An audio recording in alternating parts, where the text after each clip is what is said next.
There are many strange yet useful tricks in Destiny 2 that you most likely never knew existed. There are ways to get around item limits, convert resources into different materials, and even this.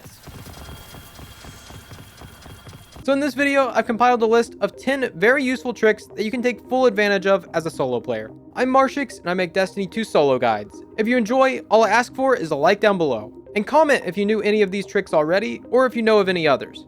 The first trick involves an odd interaction with ghost mods. Ghosts have mods that can cause any new armor to drop with higher stats in whichever stat you choose. You may have tried to stack this with other things with similar effects and found that it doesn't work. But I bet you didn't know that there's a workaround to get some OP armor. Here's how. There are two secret stat groupings. The top 3 stats are a group, and the bottom 3 are a group. If you add each of these up, they're typically the same total, or at least close to the same total. This is why you'll never see a chest piece with max recovery and only 2 in every other stat. Because these are balanced this way, you can't stack stat buffs to the same group, but you can stack them with different groups. For instance, if you go into the Umbral Decoder and choose a discipline-focused Umbral, while you have a recovery ghost mod equipped, you'll see 2 spikes in those 2 specific stats. This is crazy good when you're going for double or even triple 100 stats in your build. You can use this method with tier 3 Umbrals, Master Vault of Glass Armor, Wrathborn Hunts, and any other way you can get armor with specific stats. This trick has allowed me to make a build using nearly 4 100s in my preferred stats. You should definitely start taking advantage of this right now and start building up a collection of the best armor possible. It will definitely come in handy during Witch Queen. We all know you can convert enhancement cores into prisms and prisms into ascendant shards. But this weird interaction lets you do the opposite. You can turn your shards into prisms and your prisms into cores.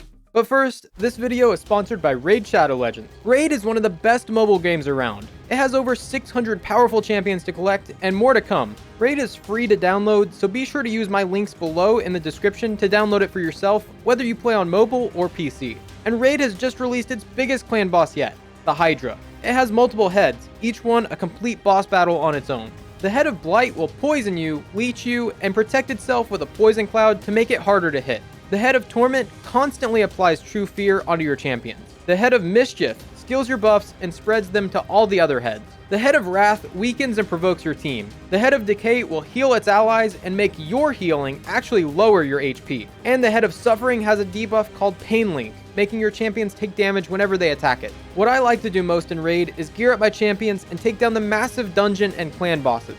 And if the Hydra boss isn't enough, Raid's giving away a limited edition champion to every player. It's esports legend and Navi superstar, Simple. Between now and January 28th, Simple's limited edition champion is available for free to both new and old players in Raid. All you have to do is log in for 7 days between now and January 28th, and he's yours. After that, he's gone forever. And he's great, so you definitely don't want to miss out. There's a ton happening in Raid this month. New champions and a brand new Faction Wars crypt for the Shadowkin faction. It's going to be awesome. On top of that, there's a ton of New Year events and tournaments, including a special fusion event to get one of Raid's newest legendary champions. There's never been a better time to get started. And if you use my link in the description or scan this QR code, you'll get a free starter pack worth almost $30 to kickstart your game. This includes the free champion Aina, 200k silver, 1 energy refill, an XP boost, and an ancient shard so you can summon awesome champions as soon as you get in game. All of these will be waiting for you here. These will only be available to new players for the next 30 days. Once you're in, you can find me in-game under the name Marshix Prime, and if you're fast, you can join my clan. And it's that easy. Click the link in the description, and I'll see you in-game. So, to revert your materials into their lesser versions, you'll need an armor piece that you don't care to dismantle. This can be as little as a blue item with 5 energy. Most blues already drop at 5, or if you don't have any, you can pull them straight from collections. Grab one of those and upgrade it 3 times to 8 energy. This will cost you 3 enhancement cores and 1 prism. You can then dismantle it for 6 cores. This essentially converts 1 prism into 3 cores. Golf balls work the same way. Spend 3 cores, 3 prisms, and 1 shard to get 6 cores and 6 prisms in return. In other words, 3 cores and 3 prisms per golf ball. You lose a bit of the value in the process, but it's helpful in those cases where you have an excess of one material and none of the other. And since there is a limit to the amount of prisms and shards you can hold, but not cores, this makes it possible to hoard much more than intended. While we're on the topic of masterwork materials, did you know you can store them in your vault? Just like the previous tip, you can masterwork your unused armor, but instead of dismantling it, you can just store it in your vault. You can use legendary and blue armor to store cores and prisms, and exotics can be used to store ascendant shards. Each exotic will cost 3 shards to masterwork, but will actually drop 1 after dismantling it. So yes, you do lose some of the resources you put in, but once again, it allows you to bypass the item limits set by Bungie. Rare, blue quality transmat effects used to have a purpose back in vanilla Destiny 2. These were common drops from Eververse engrams, so players could get a lot of them at once. Because of this, Bungie made it so you can trade 3 of the same blue transmat effect into 1 legendary with Amanda Holiday. These can be dismantled for 1 legendary shard. Back then, this wasn't too useful outside of getting more cosmetics, but with the Forsaken expansion, we were given the collections page. Now, you can just buy these blue transmat effects for 1000 glimmer each, straight from collections. This means you can essentially buy legendary shards for 3000 glimmer each. So whenever you hit glimmer cap, you can buy some of these and start turning them into legendary shards. If you are a glimmer cap but already have plenty of legendary shards, you may consider storing excess glimmer in your vault. You can normally only hold 250 glimmer, but with this method, you can potentially hold up to 3 million glimmer if you have the vault space.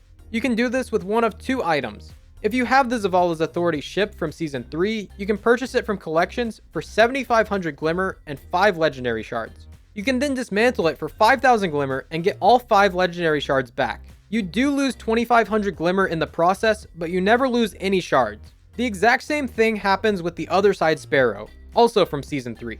I believe this does still drop from the Vanguard playlist strikes.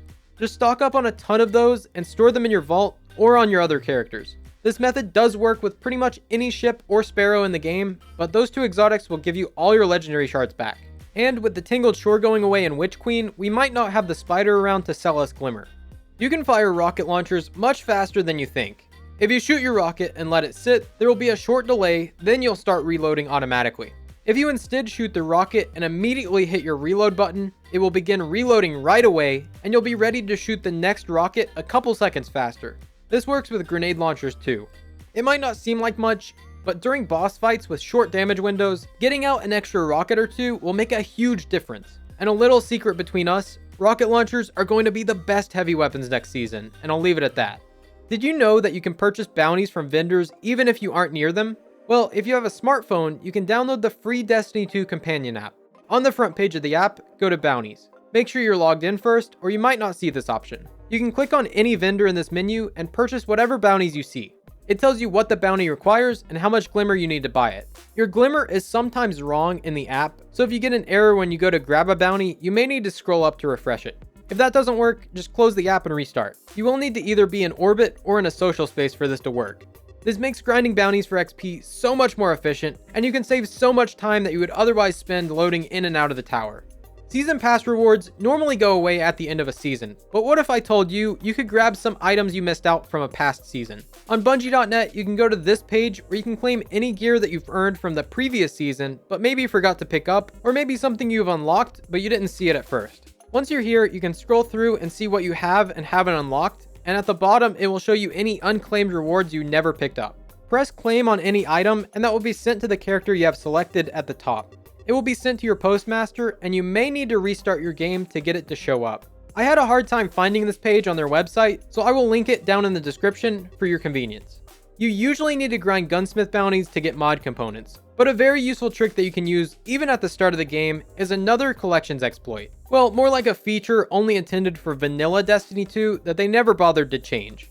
In collections, you can purchase year 1 blue weapons for 3 gunsmith materials and 250 glimmer. If you dismantle it, you get 2 gunsmith materials, half your glimmer back, and a 10% chance to get a mod component. So basically 1 gunsmith material for a decent chance at a mod component. This should work with any blue weapon that has the Red Legion symbol on it. Very cheap and very useful, especially for new players who may not have any mods and don't want to spend an hour grinding bounties. The next trick lets you fill an entire room with enhancement cores. But if you found any of these tips helpful or interesting, or if you want a gold star, hit like down below. To set this up, you'll need to head over to the moon and find any of these locked chests. These are all over patrol. You normally need to shoot the symbols scattered around the chest in the order that it tells you to. But if you shoot a wrong symbol, it will instead spawn a knight. If you use a finest matter weave, killing this knight will drop a guaranteed enhancement core. You can spawn this knight over and over indefinitely every few seconds. Keep popping matter weaves in between kills and you'll fill up a room with cores in only a few minutes. If you're like me, you probably have hundreds of matter weaves that you always forget about, so this will be the fastest way to get rid of those and turn them into useful materials. And I have one more bonus trick for getting over 100 legendary engrams per hour from a single boss, but you'll have to check out this video to learn how. Thanks for watching, I'm Marshix, and I'll see you next time.